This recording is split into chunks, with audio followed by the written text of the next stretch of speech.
Gawa tayo ng sariling snack. Oh, hindi kami nakahanap ng fresh na mais. Ito na lang. Simutin ko lang. Siyempre, pakuluan natin. Tapos, gawa tayo ng sauce. Cheese sauce. Lagay natin ang ating butter.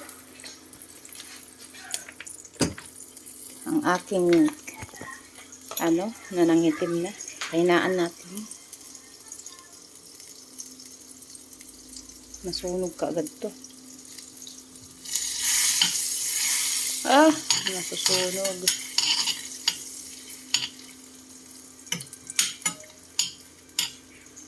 Tunawin.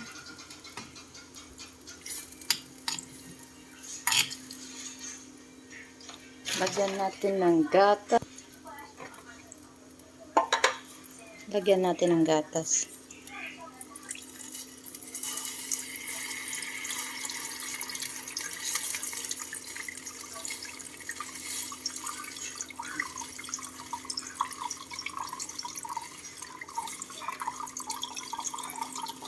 Okay na siguro muna to.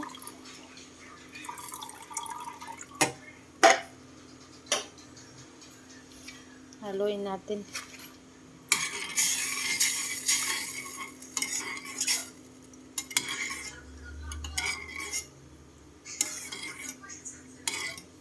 Marami na ata to.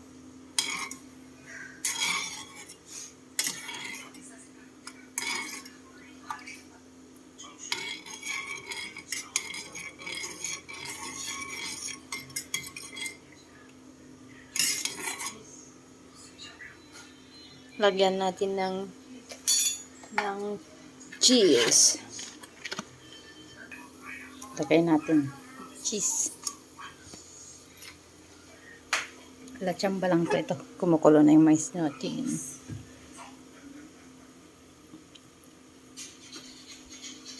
Oh. Yan. Malapot na. Pwede na to.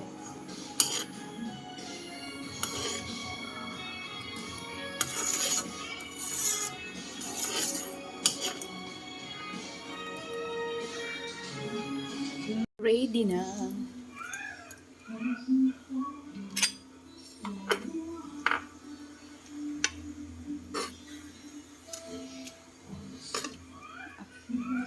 Sarap.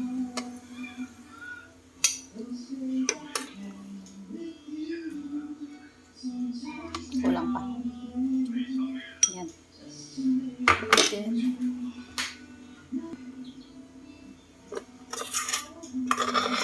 lapot ng cheese.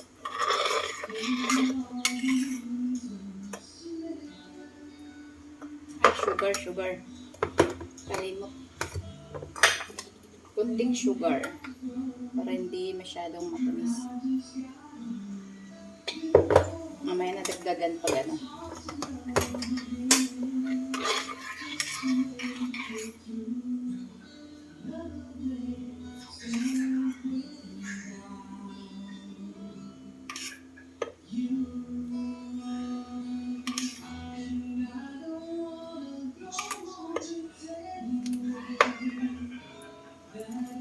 Then, cheese powder.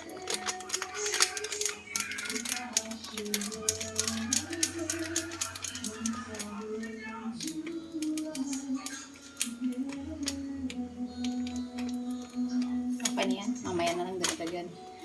Then, lagyan natin nito. Melted cheese.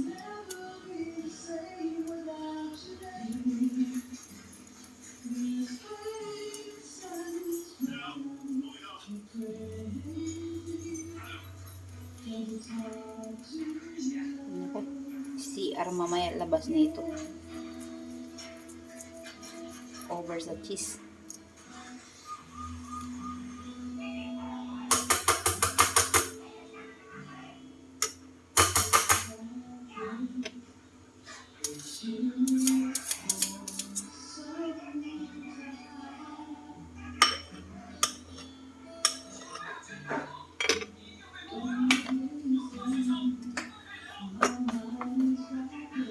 Ito na siya.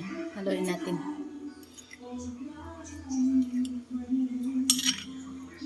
Kung kailangan pa dagdagan ng powder cheese.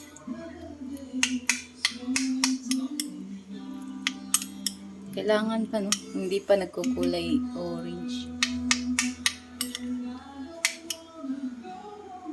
Medyo masus. Dapat pala pag nagkuha ka ng corn, walang sauce. Ganun lang dry. Kasi dito maglalagay ka ng sauce. Pag nalagyan mo pa lang dito, mas dadami katulad nito, dumami. Pero masarap naman. Cheesy. Sarap. Diba? Kung ako sa inyo, bumili na lang kayo. Ang mahal ng mga ingredients. Tapos kukunti lang siya. Oh. Nilagyan ko ng melted. Pero quality pag sariling gawa. Pero ano, mas mapapamura pa kayo pag sa labas kayo bumili. Yum! Kain po. Snack.